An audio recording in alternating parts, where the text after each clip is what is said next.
मेवात के भादस गांव के एक गरीब और किसान परिवार में जन्मे मामन खान इंजीनियर ने अपनी पढ़ाई बेंगलुरु से की। उसके बाद गुड़गांव में खुद का बिजनेस शुरू किया। धीरे धीरे बिजनेस में खूब तरक्की की, लेकिन सपना था कुछ बड़ा करने का।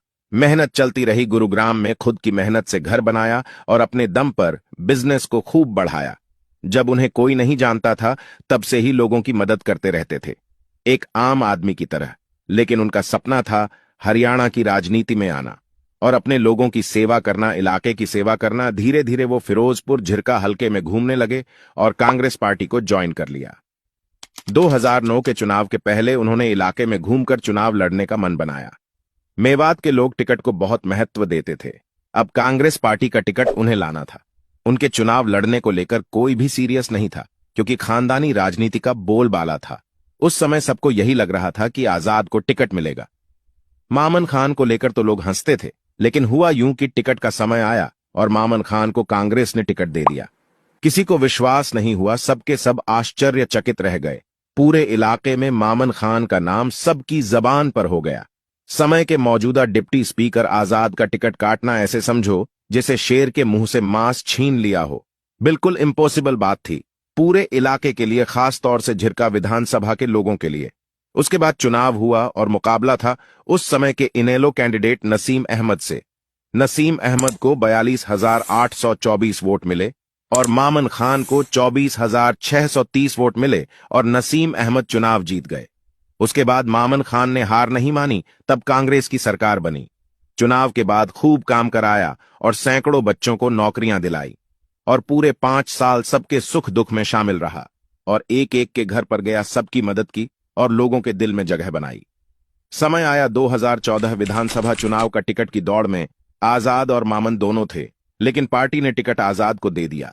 अब चुनौती थी कि बिना टिकट चुनाव लड़ने की।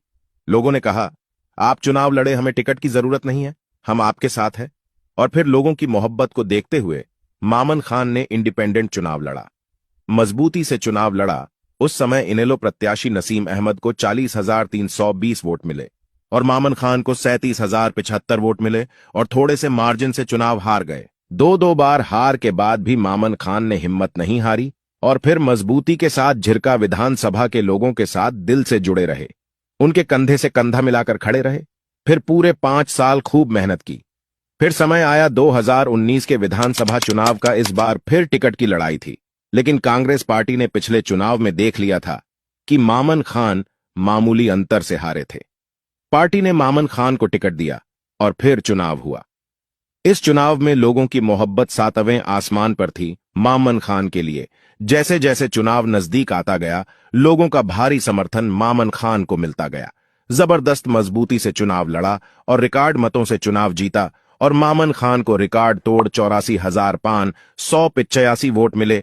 विपक्षी प्रत्याशी नसीम को 47,542 वोट मिले और लगभग 37,000 वोटों से रिकॉर्ड तोड़ जीत हासिल की। और इस जीत के मायने बहुत बड़े थे, क्योंकि इससे खानदानी राजनीति करने वालों को गहरी चोट लगी और एक ऐसे परिवार का बेटा चुनाव जीता जिसका कोई राजनीतिक बैकग्राउंड नहीं था, यहां तक कोई पंचायत मेंबर भी नहीं था।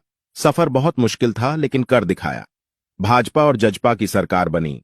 विधायक ने कभी सरकार ना होने का बहाना नहीं बनाया और लोगों के काम करता रहा। लगभग 4 साल हो गए।